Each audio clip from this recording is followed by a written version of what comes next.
Hello dear students, welcome to Kataria pharmacy. तो दोस्तों कैसे हैं आप सब? आई होप सभी ठीक होंगे। तो फ्रेंड्स, हम पढ़ रहे थे we pharma 8th semester pharmacovigilance. इसकी हमारी यूनिट फर्स्ट चल रही थी। तो दोस्तों यूनिट फर्स्ट में हम 5 लेक्चर्स देख चुके हैं। अगर आपने नहीं देखे हैं तो चैनल पे प्लेलिस्ट में जाके आप देख सकते हैं। तो आज का हमारा ये 6th लेक्चर होगा। 6th लेक्चर में हम बेसिकली स्टडी करेंगे। हमारा टॉपिक है आज का इंट्रोडक्शन टू एडीआर। एडीआर का फुल फॉर्म है एडवर्स ड्रग रिएक्शन। आपने बहुत बार स्टडी किया होगा इसको सेमेस्टर्स में, तो लगभग सभी जानते हैं कि एडीआर क्या होता है। ये टॉपिक फिर से इंक्लूड हुआ है हमारे सब्जेक्ट में, मतलब पहले इसको स्टडी कर चुके हैं आप सभी को लगभग स्टूडेंट्स को पता होगा कि एडीआर क्या होता है, क्या टाइप्स होते हैं इसके, क्या इसकी डेफिनेशन होती है। लेकिन फिर भी हमारे सिलेबस में दिया गया है तो इसको डिस्कस ज़रूर करेंगे।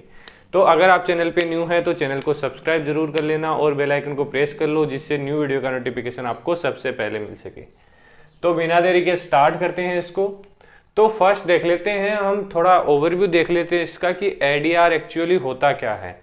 तो जैसे कोई भी ड्रग ले रहे हैं हम, मेडिसिनल प्रोडक्ट अगर अपन इंटेक कर रहे हैं, पेशेंट को दे रहे हैं, तो अब जरूरी नहीं है कि उसका कोई भी मतलब, अब जैसे बोले तो साइड इफेक्ट है या फिर एलर्जिक रिएक्शंस हैं, तो उन्हीं को हम बोल सकते हैं कि वो ड्रग के एडवर्स ड्रग रिएक्शन हो रही है उससे रिलेटेड। वो adverse drug reaction different type की हो सकती है। वो डोज रिलेटेड हो सकती है, डोज डिपेंडेंट हो सकती है, अदर मतलब प्रेडिक्टेबल अनप्रेडिक्टेबल हो सकती है। तो डेफिनेशन में देख लेते हैं कि एक्चुअली क्या लिखा हुआ है। ADR is a appreciably harmful और अनप्लीजेंट रिएक्शन। मतलब ये जो रिएक्शंस है बॉडी के लिए हार्मफुल है, resulting from an intervention related to use of medicinal product. किससे के द्वारा ये बेसिकली कोज होती है? Use of medicinal product which predict hazard from future administration. मतलब ये फ्यूचर के लिए अच्छी नहीं है किसी भी पेशेंट की बॉडी के लिए। एंड वांट, इसके बाद में प्रिवेंशन की रिक्वायरमेंट पड़ेगी, एक स्पेसिफिक ट्रीटमेंट रिक्वायर्ड होगा। इसके ट्रीटमेंट के लिए विड्रॉल ऑफ ड्रग, जो भी ड्रग हम किसी डिजीज के प्रिवेंट करने के लिए ले रहे हैं उसको हमें विड्रॉ करना पड़ेगा। तो ये एक सिंपल डेफिनेशन है एडीआर की कि ADR is an appreciably harmful और unpleasant reaction resulting from an intervention related to use of medicinal product which predict hazard from future administration and want prevention specific treatment of withdrawal of drug। ये definition हो गई। Definition आप जरूर याद रखना, आपको 2 marks में देखने को मिल सकती है। The factor responsible for the prevalence of ADR world wide. मतलब कौन कौन से ऐसे फैक्टर हैं जिनके द्वारा जो एडीआर है वो वर्ल्ड वाइड फैल चुका है। मतलब पता इसके बारे में लगभग सभी कंट्रीज में, मतलब इसके लिए अलग अलग ऑर्गेनाइजेशंस बनाए गए हैं इसको ट्रीट करने के लिए, उसको मैनेज करने के लिए। First, increase in number of drug in the market, क्योंकि आजकल बहुत ज़्यादा ड्रग्स आ गई हैं डिजीज को ट्रीट करने के लिए मार्केट में। तो जितनी ज़्यादा ड्रग्स होंगी एडवर्स ड्रग रिएक्शन भी उतनी ही इंक्रीज होगी। And upward trend in polypharmacy, और पॉलीफार्मेसी के अंदर जो ट्रेंड्स हैं वो बढ़ते जा रहे हैं। और जो पेशेंट्स हैं, पीपल्स हैं जो लाइव कर रहे हैं वर्ल्ड में, वो उनकी एज भी इंक्रीज होती जा रही है। तो एडवर्स ड्रग रिएक्शन कोज होगी। आगे देखते हैं हम क्लासिफिकेशन ऑफ एडीआर। क्लासिफिकेशन, इसको एक सिंपल क्लासिफिकेशन देखेंगे। अदर क्लासिफिकेशंस भी आते हैं लेकिन ये क्लासिफिकेशन आपको अच्छे से समझ में आएगा, इंपॉर्टेंट है। तो इसको 5 टाइप में बेसिकली डिवाइड किया गया है। Type A, B, C, D, E। मतलब आपको याद करने में कोई दिक्कत नहीं आएगी। अगर आपको पॉइंट याद है तो आपको अंदर का मैटर इजीली याद हो जाएगा। तो फर्स्ट है टाइप A। ए से इसका मतलब है एगुमेंटेड। एगुमेंटेड याद रखना इसको। तो ये प्रेडिक्टेबल है, मतलब जो भी होगा इसका कोज वो मतलब फार्माकोलॉजिकल जो एक्शन होगा किसी भी ड्रग का उसके द्वारा होगा। Predicted from the known pharmacology of drug, कि पता होगा कि इस ड्रग की फार्माकोलॉजी क्या है, मैकेनिज्म ऑफ एक्शन क्या है और इससे क्या कोज हो सकता है, ये प्रेडिक्टेबल होगी। These reaction are dose dependent, मतलब ये डिपेंड करेगी, जो भी डोज ड्रग की डोज हम इंटेक कर रहे हैं उसके ऊपर डिपेंड करेगा। और ये ज़्यादा मतलब इसकी जो मॉर्बिडिटी है और मोर्टेलिटी है वो रेट कम होगा। एग्जाम्पल देखिए, जैसे यार ब्लीडिंग विथ एंटीकोगुलेंट, अगर अपन एंटीकोगुलेंट दे देते हैं किसी पेशेंट को तो उसमें जो ब्लीडिंग है वो टाइम इंक्रीज हो जाता है। सेकेंड है टाइप बी, बी से बोले बिजारी, मतलब इसको याद रखना, बी है बिजारी, टाइप बी।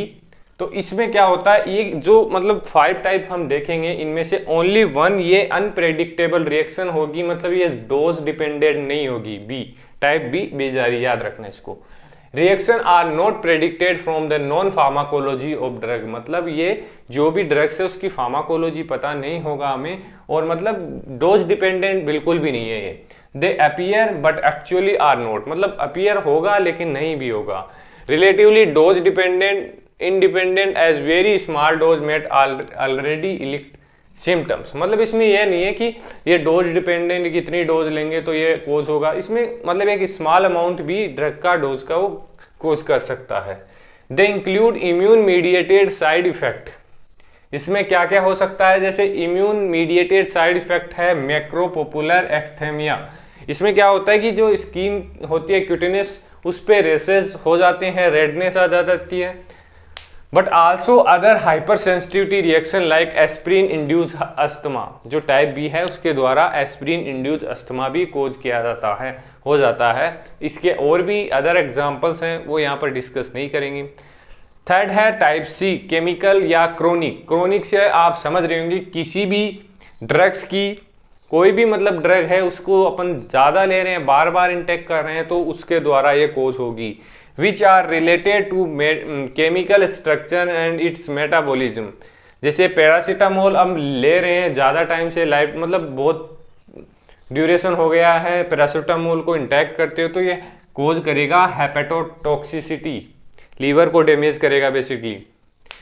फोर्थ है टाइप डी, इसको बोलते हैं डीले, मतलब इसमें टाइम लगता है अकर होने में, जैसे which appear after many year of treatment, कि किसी ड्रग से हम किसी डिजीज का ट्रीटमेंट कर रहे हैं, तो after long time 1 year 2 year जो भी है उसके बाद एक रिएक्शन अकर होगी, एडवर्स ड्रग रिएक्शन, मतलब कोई भी कोज होगा वो उसी ड्रग का कोज होगा। Bladder carcinoma after treatment of cyclophosphamide, मतलब साइक्लोफोस्फामाइड से हमने 1 साल पहले किसी डिजीज को ट्रीट किया था, लेकिन 1 साल बाद हमें ये अकर हुआ ब्लैडर कार्सिनोमा, मतलब ये इसी के कारण हुआ है। लास्ट है टाइप ई, इसको बोलते हैं एंड ऑफ ट्रीटमेंट, मतलब कोई ड्रग हम ले रहे हैं उसको विड्रॉ कर देते हैं, मतलब उसको लेना बंद कर देते हैं अचानकली, तो उससे हमें कोज होती है डिजीज या फिर एडवर्स ड्रग रिएक्शन अकर होगी। Surgeries after stopping phenytoin, phenytoin को हम स्टॉप करेंगे तो सर्जरीज कोज होगी बेसिकली। तो ये कुछ 5 टाइप्स थे, इंट्रोडक्शन था इसका, डेफिनेशन थी। तो दोस्तों अगर आपको 5 मार्क्स में एडीआर के बारे में पूछा जाए तो आप इसको राइट कर सकते हैं, और आपको इसका क्लासिफिकेशन पूछे तो भी आपको यही लिखना है, ज़्यादा डीपली नहीं जाना है। इसके अलावा और भी टाइप होते हैं, माइल्ड मॉडरेट जो भी हैं वो भी एडीआर के टाइप हैं, लेकिन इतना डीपली जाने की ज़रूरत नहीं है, इससे भी बेस क्लियर हो जाएगा, एग्जामिनर समझ जाएगा कि आपको एडीआर आता है। तो दोस्तों अगर वीडियो अच्छी लगी तो वीडियो को लाइक कर दीजिए और चैनल को सब्सक्राइब कर लीजिए और बेल आइकन को प्रेस कर दीजिए। तो मिलते हैं नेक्स्ट वीडियो में। अब जो हमारे लेक्चर्स हैं वो रेगुलर रहेंगे आपके लिए, तो बने रहिए हमारे साथ। धन्यवाद दोस्तों, मिलते हैं नेक्स्ट वीडियो में।